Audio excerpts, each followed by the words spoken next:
Welcome back to Friday Night Live on the Iowa Sports Connection Radio Network. Tony and Senny, Mike Rickard, Ben Carroll on the big board. We've got Maggie Sutton over there getting ready to extract scores for us tonight. And, of course, Aaron Gurnis on the television side on WHO TV 13.2, Mediacom channels 113 and 246. We're brought to you by Hy-Vee and our great Hy-Vee high school partners like Gillette, the best a man can get. Land O'Lakes, trust the name where simple goodness begins.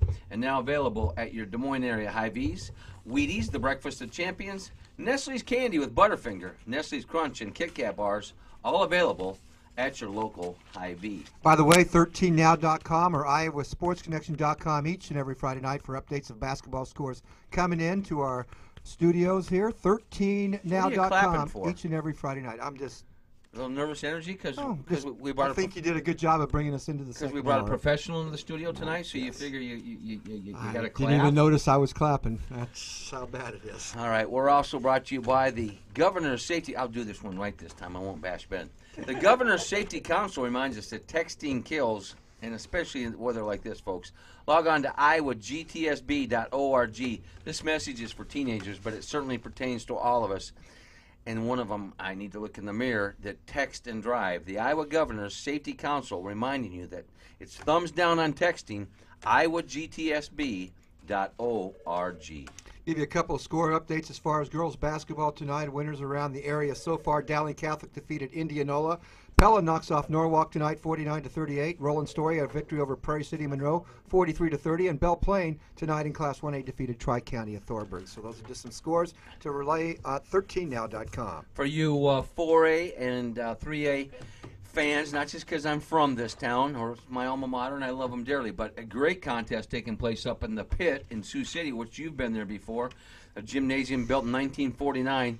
Bishop Heelan. Before that. No, 1949. Bishop Heelan ranked number 1 in Class 3A and number 2 Sioux City East Class 4A. It's 18-17 at the half. I like how they use those guys to take the ball out of the basket yet every time there's a bucket scored. Bishop, it sounds like that kind of a score. 18-17 at the half. You know why? Because I guarantee because of that one. There's no room to move in that. Well, and also when those crosstown rivalries, it's a defensive battle. And, probably a lot of guys in foul trouble right now. Who do you think's officiating from up in that area? Oh, I probably know him. It's probably Ricky and Bornholtz and that same that's crew. what I'm thinking it would be. Oh, yeah, they usually get that game, but doesn't matter. It's intense. My cousin's on the sidelines as the coach for Heelan. And fans will be fair. And Jeff Vanderloo, of course, on the sidelines for Sioux City East, two very successful Northwest Iowa coaches. Yeah. Well, let's get back to wrestling. Ed Winger Invitational will be at Urbandale tomorrow. We don't want Wyatt snapping us. We talk too much of this basketball. I was kind of thinking with that 18-17 score, there's nothing more fun to watch than a point a minute. You can see that on the Wrestling Mat. Hey, Wyatt's got a little humor there.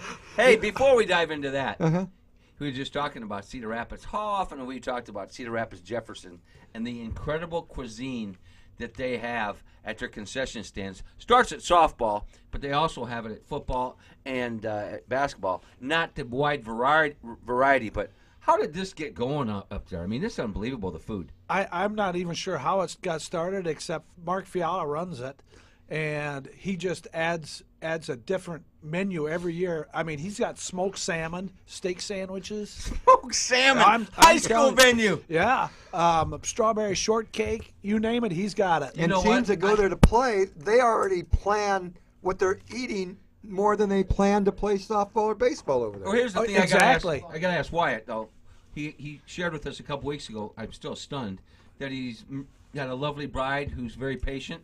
But she probably gets tired of you taking her to dinner there, man. Well, honey, we're going to Jefferson tonight for dinner. Yeah, when we go to softball, it's like, I'll take you out to eat. Hey, let's do a quick switch to basketball real quickly. Let's go to our IBW Local 347 Game of the Week, and it's Joe Stacy. Joseph, give us a breakdown. Well, I tell you what, we're broadcasting from Southeast Polk High School Gymnasium. I hope today got a pretty good reception for this, but for the Iowa Sports Section and Friday Night Live Winter Sports Edition, Joe Stacy Sports Site. This sport looking on behind the scores table, if you will. This is, as you said, the IBEW LU Local 347 and the Mountain Mike Steakhouse marquee matchup of the week. We'll get into that a little bit later, but as always, girls, boys, doubleheader action tonight. in CIML Central Conference action. The girls ended up tonight, Southeast Polk 56, Urbandale 43, Casement Ingalls 12 points for Southeast Polk, and Annie Pinchwick 18 points for the winner.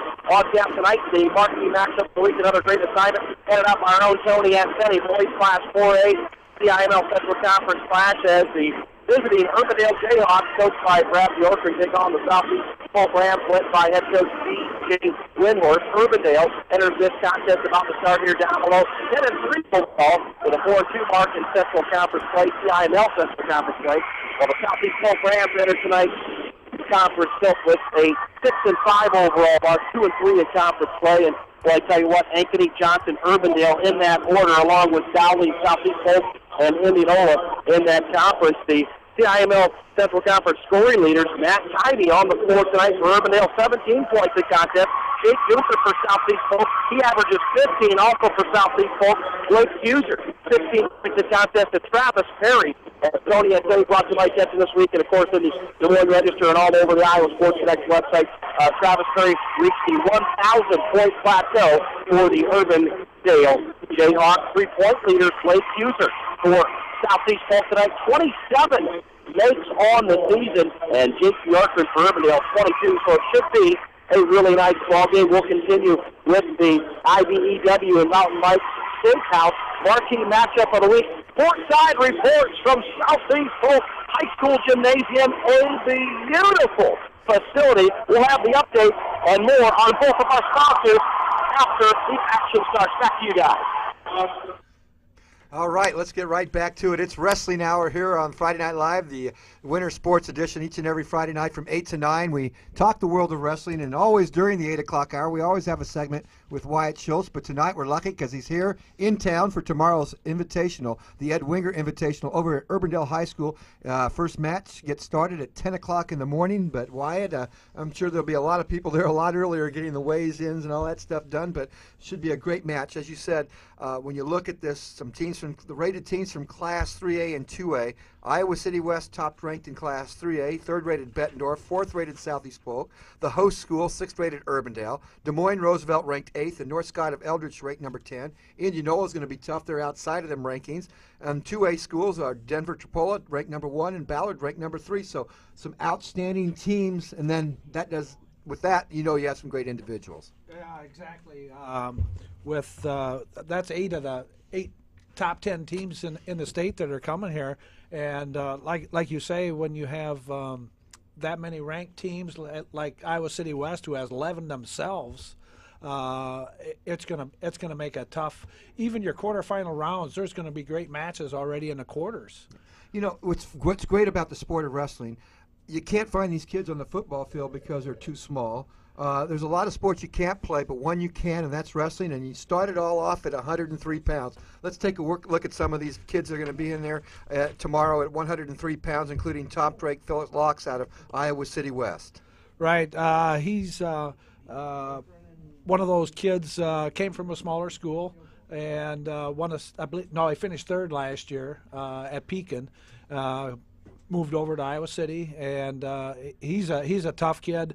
Some of the publications have him ranked as high as number 1 or number 2 in the country. Wow. At 103. So he's the real deal. So it looks like when you talk about him right there, he's the one to beat, and probably the one that's going to come out looking pretty good tomorrow. He's probably the one to beat, but I would be willing to bet that like Price or Drake Swarm, they're not going to roll over, you know. So they're going to be some great matches in there. It's not going to be easy for any of them, actually. And talking about Drake Swarm out of Bettendorf and Price Creighton out of Dallas Center. Grimes right here from the central Iowa area. Moving over to 112, we talked about him for a moment. He's ranked number 1, just like his brother was back in the days. It is Colby Knight out of Urbandale, the host school. I'm sure there's going to be a lot of pride with the red, white, and blue of Urbandale when he gets on the mat. Oh, I'm sure there is.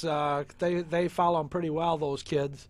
And it'll be interesting if it happens to see Dylan Peters out of Denver in the finals. And of course, they've also got to get by Agnich out of Ames and Brian out of Bettendorf. So you know, even to get to the finals, it's going to be tough. You know, that weight alone is a state tournament. that Ernest Willis, I'm not real sure where he's going to fit in. So it'll be interesting to see how that one shapes up. Some of the ranked wrestlers in 119, and here we talked about it a moment ago, Corey Clark out of a Southeast Polk, another tough wrestler as well. Yeah, Corey's one of those special kids, one of the undefeated kids in Keegan Wakefield. They're two different builds. If you've ever seen the two, Corey's short, stocky, muscular. Keegan's tall, lanky, a lot of leverage. So it'll be interesting when they or if they meet. And Dakota Gray is more on a Corey Clark style.